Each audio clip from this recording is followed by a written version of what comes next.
ஆன்மீக அன்பர்கள் அனைவருக்கும் இனிய வணக்கங்கள்.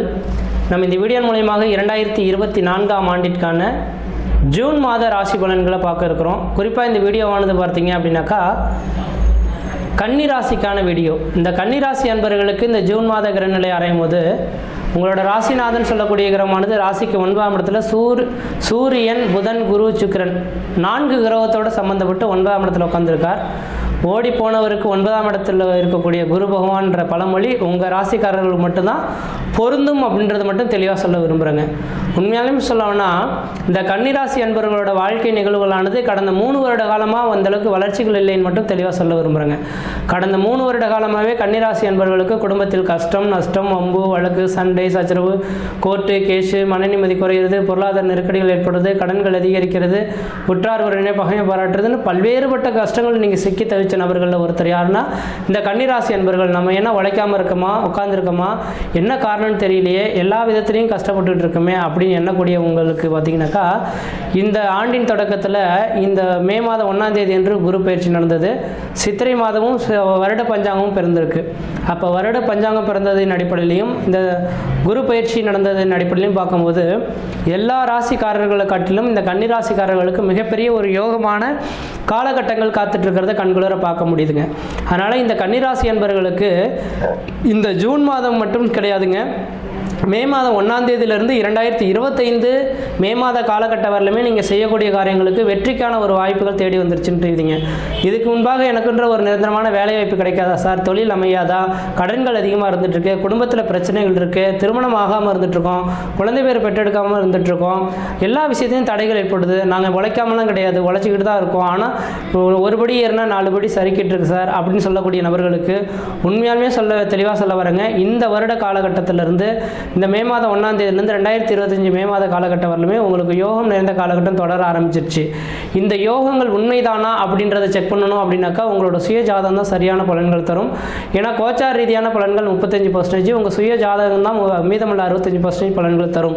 அதனால் எனக்கு தெரிஞ்ச அளவு நீங்கள் என்ன நினைக்கிறீங்கனாக்கா உங்களோட சுய ஜாதகத்தை, ஏன்னா கடந்த 3 வருட காலமாக ஒன்றுமே இல்லாமல் உட்காந்து இன்னைக்கு நடக்கும் நாளைக்கு நடக்கும்னு ஏமாந்து காலகட்டங்கள் போய் இதுக்கு பிறகு தான் உங்களுக்கு நிரந்தரமான வேலை வாய்ப்பு, தொழில் வளர்ச்சி, தொழில் மூலியமாக லாபங்கள், பொருளாதார அபிவிருத்தி, குடும்ப மன நிம்மதியெல்லாம் கிடைக்கணுன்ற விதி இருக்குது. இது நடக்குமா நடக்காதா, எந்த காலகட்டத்தில் நடக்கும் அப்படின்றது துல்லியமாக தெரிஞ்சு பார்த்துங்க. உண்மையாலுமே எனக்கு தெரிஞ்சளவு கடந்த 3 வருட காலமாக உங்களோட வாழ்க்கையை தொலைச்சவங்களுக்கு ஒரு சாதாரண ஒரு ஜோதிடர்கிட்ட போயிட்டு கொஞ்சம் பணத்தை கொடுத்து அதை தெரிஞ்சுக்கிறதுல எந்த விதத்தையும் குறைகள் கிடையாது. அதனால் என்கிட்ட ஜாதகம் பார்க்கணும்னு தயவு செய்து சொல்லவில்லைங்க. கெட்ட காலங்கள் கடந்து போச்சு, அந்த நேரத்தில் நீங்கள் ஜாதகத்தை பார்த்தீங்களோ பார்க்கலையோ எனக்கு தெரியாது. ஆனால் நல்ல காலமானது இந்த மே மாதத்துலேருந்து தொடங்கியிருக்கு. இன்றைக்கி ஜூன் மாதம் 1ஆம் தேதி ஆகிறது போது இந்த தேதியிலேருந்து உங்களுக்கு ஒரு எதிர்காலம் சிறப்பாக இருக்கிற மாதிரி கோச்சார ரீதியான கிரகநிலை இருந்துகிட்ருக்கு. அதனால் உங்களோட சுய ஜாதகத்தை என்கிட்ட பார்க்கணுன்றது அவசியமே கிடையாது. உங்களோட குடும்ப ஜோதிடர்கள் யாராவது இருக்கிறாங்கனாக்கா அவங்ககிட்ட கொண்டு போய் உங்களோட சுய ஜாதகத்தை கொண்டு போய் கொடுங்க. சார் கடந்த கால நிகழ்வுகள்லாம் நடந்தது சொல்ல வேண்டிய அவசியங்கள் கிடையாது, நடந்தது அனுபவிச்சுட்டும் போயிடுச்சு. இதுக்கப்புறமா என்னோட வாழ்க்கையானது ஓரளவுக்கு வளர்ச்சிகள் பெற முடியுமா, எதிர்காலம் சீரும் சிறக்குமா இருக்குமா, நான் சொந்த தொழில் செய்ய முடியுமா, அல்ல அரசு உத்தியோகம் பெற முடியுமா, எனக்குன்ற தொழில் கிடைக்குமா அப்படின்னு நினைக்கக்கூடிய உங்களுக்கு நிரந்தரமான தொழில் சம்மந்தமாக நீங்கள் கேட்டு பாருங்கள். எந்த நேர காலகட்டத்தில் நடக்கும், எப்போ நடக்கும்ன்றதை தெளிவாக சொல்ல முடியும். அதனால் தொழிலுக்காக ஏங்கி காத்திருக்கக்கூடிய நபர்களுக்கு தெளிவாக சொல்ல வரங்க, உங்களுக்கு 2025 மே மாத காலகட்டத்துக்குள்ளார உங்களுக்கு நிரந்தரமான ஒரு தொழில் அமைப்புகள் உருவாகியே தீரொன்று விதிங்க. அதே போல் நீங்கள் பார்த்தீங்கன்னாக்கா வயது கடந்து போச்சு சார், திருமணமே நடக்கலை, எனக்கு எந்த விதத்திலையும் குறைகள் கிடையாது, வீடுமனை இருக்குது, காடுகரை இருக்குது, எல்லா வளர்ச்சிகளும் இருக்குது, ஆனால் பொண்ணு தேடி மட்டும் போனாக்கா பொண்ணு அமைய மாட்டேங்குது அப்படின்னு நினைக்கக்கூடிய நபர்களுக்கு இந்த மாத காலகட்டத்திலிருந்தே பார்த்தீங்கன்னாக்கா உங்களுக்கு திருமணத்துக்கான காலகட்டம் கூடி வருதுங்க. ஏன்னா குருவின் பரிபூர்ண பார்வையானது உங்களுக்கு 5ஆம் பார்வையாக 9ஆம் இடத்துலேருந்து விழுது இல்லைங்களா. அதனால் திருமணமாகாத நபர்களுக்கு திருமண வாய்ப்புகள் உருவாகுன்றிருவிங்க. இந்த மாத காலகட்டத்தில் திருமணம் நிச்சயிக்கப்படக்கூடிய காலகட்டங்களும் உருவாகுன்றிருவிங்க. அதே போல் குழந்தைக்காக ஏங்கி தைக்கிட்டிருக்கக்கூடிய நபர்களுக்கு உங்களுக்கு நிரந்தரமான குழந்தை பேர் பெற்றெடுக்கக்கூடிய காலகட்டம் உருவாகும். எப்பொழுதுமே 5ஆம் அதிபதியும் 9ஆம் அதிபதியும் ஒன்று சேர்ந்து இருக்கக்கூடிய காலகட்டத்தில் ஓரளவுக்கு வளர்ச்சிகள் பெறுன்றிருவிங்க. அப்போ 5ஆம் அதிபதி சொல்லக்கூடிய கிரகம் சனி பகவான், 9ஆம் அதிபதி சுக்கிர பகவானுங்க. அப்போ 9ஆம் அதிபதியோட குரு சேர்ந்து உட்காந்துருக்கார், புதன் சூரியன் சம்மந்தப்பட்டு உட்காந்துருக்கார். அப்போ இந்த மாத காலகட்டத்தில், அது ஜூன் மாத காலகட்டத்தில் திருமணமாகி குழந்தை பேரே இல்லைன்னு காத்திருக்கக்கூடிய நபர்களுக்கு கண்டிப்பாக உங்களுக்கு குழந்தை தரிக்கிறதுக்கான வாய்ப்புகளும் இந்த மாத காலகட்டம் இருந்துட்டு இருக்கின்றவிதிங்க. அதனால் இந்த கன்னிராசி அன்பர்களுக்கு குழந்தை பேர் பெற்றெடுக்கக்கூடிய காலகட்டமும் உருவாயிடுச்சுன்றவிதிங்க. அதே போல் வெளிநாடு சார், நான் உழைச்சி ஓடா தெரிஞ்சு இங்கே எதுவுமே கிடையாது, வெளிநாடு போய் உழைக்கலாம் சம்பாதிக்கலாம்னு நினைக்கிறேன், வெளிநாட்டுக்கான வாய்ப்புகள் இருக்கானாக்கா 9ஆம் இடத்துல குரு பகவான் இருக்கனால கண்டிப்பாக வெளிநாடு செல்றதுக்கான யோக காலகட்டங்கள் உண்டு. ஆனால் உங்களோட சுய ஜாதகத்தில் வெளிநாட்டுக்கான யோகங்கள் இருக்கா, அங்கே போய் உட்காந்து சம்பாதிக்கிறதுக்கான யோகங்கள் இருக்கான்றது கேட்டு நல்ல ஜோதிடரை கேட்டு தெரிஞ்சுக்கிட்டு அதுக்கப்புறம் போகிறது தான் ஒரு நல்ல பலன்களை தரும்னு விதிங்க. அடுத்தா பார்த்தீங்கன்னா உடல் ரீதியாக பார்த்தீங்கன்னாக்கா கொஞ்சம் பாதிக்கப்பட்டு உடல் தேராமல் உடல் பிரச்சனைகள்லாம் இருந்திருக்கக்கூடிய காலகட்டங்கள்லாம் உருவாயிருக்கும். இனிமேல் உங்களோட உடலில் வந்து ஒரு தேக ஆரோக்கியம் சிறந்து வழங்கக்கூடிய காலகட்டம் உருவாகும். படிப்பில் பின்தங்கிய குழந்தைகள்லாம் இனிமேலுக்கு படிப்பில் ஒரு புத்தி கூர்மை ஏற்படக்கூடிய காலகட்டம் உருவாகும். வெகு நாட்களாக நான் வீடு கட்டணும்னு நினைக்கிறேன் சார், வீடு கட்ட முடியல, ஒரு வண்டி வாகனங்கள் வாங்கலாம்னு நினைக்கிறேன், வாங்க முடியலன்னு சொல்லக்கூடிய நபர்களுக்கு புதுசாக வீடு மனை வாசல் வாங்குவதற்கும் வீடு மனை வாசல் கட்டுவதற்கும் வண்டி வாகனங்கள் வாங்குவதற்குமான உகந்த காலகட்டமாக இருக்குது. ஒருவேளை வீடு கட்டணும்னு நீங்கள் நினைக்கிறீங்க அப்படின்னாக்கா யோசிக்காமல் இந்த மாத காலகட்டத்தில் வைகாசி மாதம் 21ஆம் தேதி அன்று வாஸ்து நாள் வருது. அந்த வாஸ்து நாள் அன்று பூமி பூஜை போட்டு ஸ்டார்ட் பண்ணிங்கனாக்கா பல்லாண்டு காலம் அந்த வீட்டுமனையினால் எந்த விதத்தையும் பிரச்சனைகள் இல்லாமல் இருக்குன்றீங்க. எப்பொழுதுமே வீடு மனை வாசல் கட்டுறோம் அப்படின்னாக்கா ஒரு இது மாதிரி ஸ்திர மாதங்களில் தான் வீடு மனை வாசல் கட்ட தொடங்கணும்னு விதிங்க.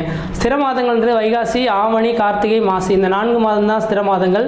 அப்போ இந்த மாதத்தில் வைகாசி மாதம் 21ஆம் தேதி வரதுனால இந்த மாத காலகட்டத்தில் நீங்கள் வீடு மனை வாசல் கட்ட தொடங்குங்க. கண்டிப்பாக உங்களுக்கு வளர்ச்சிகள் பெருகக்கூடிய காலகட்டங்கள் உருவாகுன்ற விதிங்க. அதே வேளையில் உங்கள் ராசியிலேயே பார்த்தீங்கன்னா கேது பகவான் 7ஆம் இடத்துல ராகு பகவான் இருக்கனால திருமணமான நபர்களுக்கு பார்த்தீங்கன்னா கணவன் மனைவிடைய ஒரு சில கருத்து வேறுபாடுகள் இருக்க தான் செய்யும். கொஞ்சம் நீங்கள் விட்டு கொடுத்து போனீங்கன்னா ஓரளவுக்கு நல்ல பலன்கள் தரும்ன்ற விதிங்க. கணவனாக இருந்தாலும் மனைவியாக இருந்தாலும் கொஞ்சம் விட்டு கொடுத்து போய்க்கிறது ஓரளவுக்கு நல்ல பலன்கள் தரும். அதே வேளையில் பார்த்தீங்க அப்படின்னாக்கா சாதாரண சின்ன பிரச்சனையும் பெரிய லெவலில் வரதுக்கு வாய்ப்புகள் உண்டு, ராகுகேதின் பிடியில் மாற்றனால. அதனால் ஒரு அந்தந்த பிரச்சனைகள் அன்னன்னைக்கே தீர்வு செய்கிற மாதிரி நீங்கள் பார்த்துக்கிறது தான் ஓரளவுக்கு நல்லாயிருக்கும்.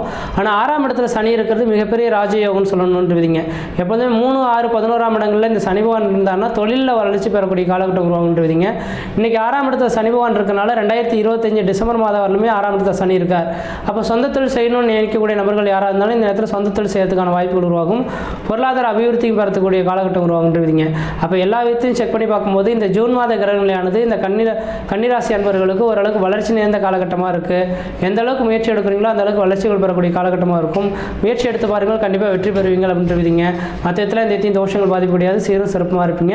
உங்களோட சுய ஜாதகத்தை மட்டும் ஒரு தடவை செக் பண்ணி பார்த்துக்கிறதா நல்ல பலன்கள் தரும். சுய ஜாதகத்தை செக் பண்ணி பாருங்கள். எதுக்காக 2ஆம் முறையாக சொல்கிறேன் அப்படின்னாக்கா கடந்த காலத்தில் எல்லாமே ஏமாந்து போய் உட்காந்துட்டீங்க.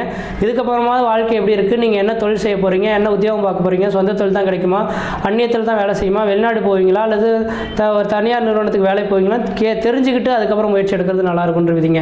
இதுக்கு முன்னாடி சொந்த தொழில் செய்து ஏமாந்து போன நபர்களுக்கெல்லாம் இந்த மாத காலகட்டத்திலேருந்து தொழிலில் வளர்ச்சி பெறணுன்னு இருக்குது. அதனால் உங்கள் சுய ஜாதகம் எப்படி இருக்குன்ற பார்த்து தெரிஞ்சுக்கிட்டு அதுக்கப்புறம் முயற்சி எடுக்கிறது ஓரளவுக்கு நல்ல பலன்களை தருன்ற விதிங்க. மற்ற விதத்தில் இந்த தோஷங்கள் பாதிக்க முடியாது, சீரும் சிறப்புமாக இருப்பீங்க, நலமாக இருப்பீங்க. நன்றி, வணக்கம்.